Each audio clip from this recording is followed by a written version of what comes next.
Have you ever found yourself just staring out the window, feeling a kind of deep, unshakable tiredness that has nothing to do with a poor night's sleep? It's a weariness in your bones, a fog in your mind that makes the simplest things feel heavy.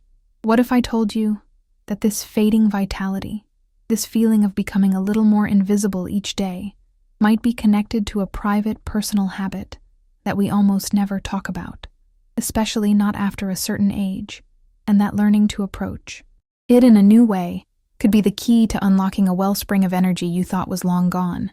So if you've been feeling that quiet drain, stick with me. This might just change everything. Let's talk about your heart. Not just the emotional one, but the powerful engine in your chest. We obsess over diet and cardio, which are crucial, but we often overlook one of nature's most potent, built-in forms of cardiovascular exercise. When you engage in self-pleasure and reach that peak moment of orgasm, your heart rate elevates to a level similar to light aerobic activity. Think of it as a brief, intense, and rather enjoyable workout for your heart muscle, improving its efficiency and resilience without you even having to lace up your sneakers. It's a simple act that contributes directly to your longevity. Now, let's consider blood flow. As we get older, circulation can become sluggish. You might feel it as cold hands and feet, or a general lack of get up and go. An erection is, at its core, a magnificent feat of hydraulics. It's a powerful rush of blood into the intricate network of vessels in the penis. Engaging in this process regularly, whether with a partner or alone, is like flushing out those pipes. This doesn't just maintain penile health and tissue elasticity. It boosts circulation throughout the entire pelvic region, nourishing the bladder, the prostate, and all the surrounding musculature, which is fundamental for healthy aging. I remember a patient of mine, a wonderful gentleman named Arthur, in his late 60s. He came to me worried about, as he put it, everything down there just sort of going to sleep. He was a widower and felt his physical vitality was fading along with his romantic life. We talked about how masturbation wasn't an act of desperation, but a form of self-care, a way to keep those neural and vascular pathways active. It was about telling his body, hey, we're still here. We're still alive. A few months later, he reported feeling more energetic and, more importantly, more connected to himself. Let's get real about prostate health because it's a source of so much anxiety for men. The prostate is a gland, and like many glands, it produces and stores fluid.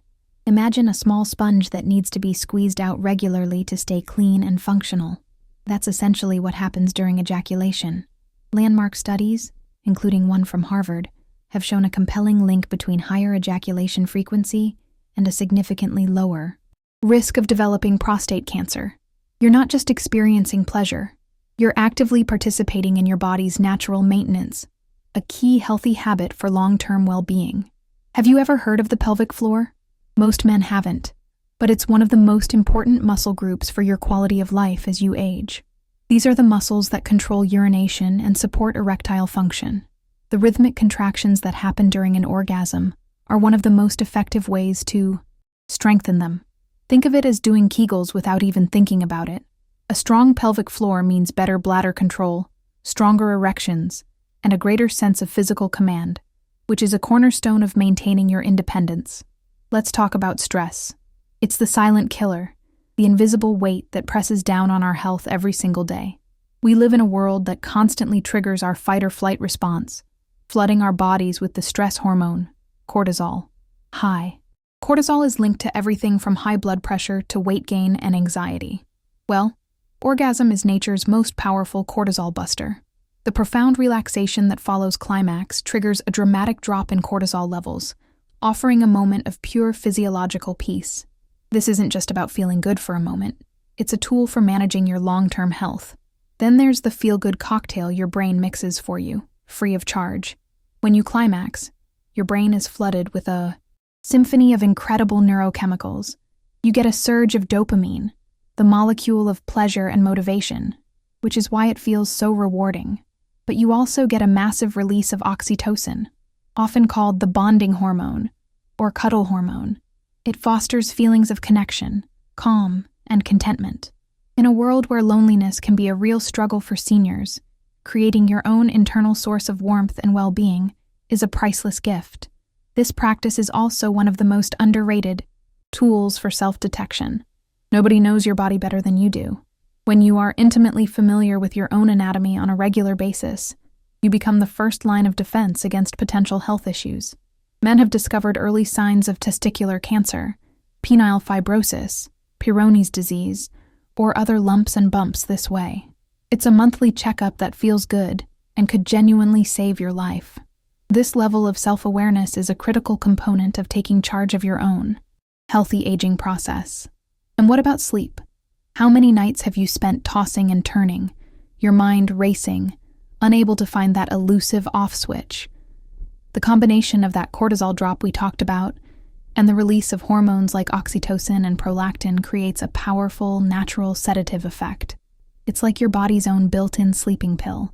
It helps you bypass the anxiety and tension that often keep you awake, allowing you to sink into the deep, restorative sleep that is so crucial for brain health, muscle repair, and overall happiness. By the way, if any of this is making sense so far, give this video a quick like. It really helps me keep these coming. Now, let's pivot slightly and talk about a risk, but not in the way you might think. The risk isn't in the act itself, but in how we do it. I'm talking about desensitization.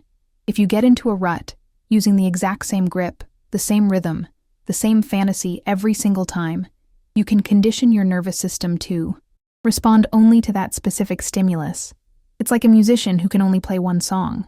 This can make it incredibly difficult to find pleasure with a partner whose touch is naturally varied and different. The solution is simple. Be mindful. Introduce variety. Change your pace, your pressure, your thoughts. Keep your body guessing. Think of it like nutrition for your nerves. You wouldn't eat only bread for every meal, right? You need variety to get all your nutrients. Similarly, your sensory nerves need a varied diet of stimulation to stay responsive and healthy. This conscious variation isn't just about ensuring you can enjoy partnered sex. It's about keeping your entire nervous system adaptable and alive. It promotes an active mind by forcing you to be present and creative, rather than falling into a robotic, unthinking habit. This simple shift can dramatically improve your overall quality of life. Here's another subtle danger: masking a deeper issue. If you find that you can achieve a firm erection easily on your own, but consistently struggle with a partner, it's tempting to just avoid the issue and retreat to what works. But this can be a huge red flag. This pattern can sometimes signal performance anxiety, but it can also be an early warning sign of underlying cardiovascular problems, diabetes, or hormonal imbalances. Using masturbation as a crutch in this scenario prevents you from seeking the medical advice that could address a serious threat to your longevity. A patient, we'll call him David, came to me with this exact problem. He was 72 and deeply in love with his new partner, but was terrified because he couldn't perform with her, despite having no issues alone. He was convinced he was broken. After a frank conversation, we ran some tests. It turned out he had 2 partially blocked arteries. The intimacy with his partner was just enough to create a demand his circulatory system couldn't meet. Addressing his heart health not only saved his life, but also restored his confidence and his relationship. His self-awareness was the first step. Let's address the elephant in the room: guilt. For many men, especially those of a certain generation, this topic is wrapped in layers of cultural and religious shame. You might have been taught it was dirty, or a sign of weakness. These old messages can echo in our minds for decades, creating a conflict between a natural human act and a learned sense of wrongdoing. This internal battle can cause real psychological distress, increasing anxiety, and undercutting the immense health benefits we've been discussing. Acknowledging this programming is the first step to disarming it. True healthy aging isn't just about the body, it's about emotional freedom. If this is a source of guilt for you, consider this: your body is not your enemy. Its needs and functions are a part of nature. Reframing self-pleasure not as an indulgence, but as a form of maintenance, kindness, and self-care can be profoundly liberating. It's an act of saying, I am worthy of pleasure, I am worthy of feeling good, I am responsible for my own well-being. This mindset shift is a powerful tool for building happiness and emotional resilience. Now, a very practical point: lubrication and posture. It sounds minor, but it's not. Aggressive, dry masturbation can cause micro tears in the skin, leading to irritation, inflammation, and even infection. A simple, water-based lubricant makes everything safer and more pleasurable. Likewise, hunching over in a hard chair can compress the pudendal nerve, a crucial nerve in the pelvis, which over time can lead to numbness or chronic pain. The ideal is to be in a relaxed, comfortable position, like lying down. It's about treating your body with respect, not just using it. Another risk is using it as an emotional anesthetic. Life is full of disappointment, boredom, and frustration. It's tempting to use the quick, reliable hit of dopamine from an orgasm to numb those feelings. But when it becomes your only coping mechanism, it prevents you from developing a broader emotional toolkit. It can become a substitute for facing a problem, talking to a friend, going for a walk, or finding a new hobby. Healthy habits involve having multiple ways to manage your emotions, ensuring that pleasure is a part of your life, not an escape from it. Let's talk about connection. In its best form, masturbation can deepen your connection with yourself, but when it's paired with an over-reliance on unrealistic, extreme pornography, it can do the opposite. It can skew your expectations of what real intimacy looks and feels like, making it harder to connect with a real, breathing, perfectly imperfect human being. It can train your brain to seek novelty and intensity that real life can't match. The key is balance. Use your own imagination, your memories of real affection, to fuel your fantasy. Keep it grounded in humanity. This ties back to the idea of an active mind. Your brain is your largest and most important sex organ.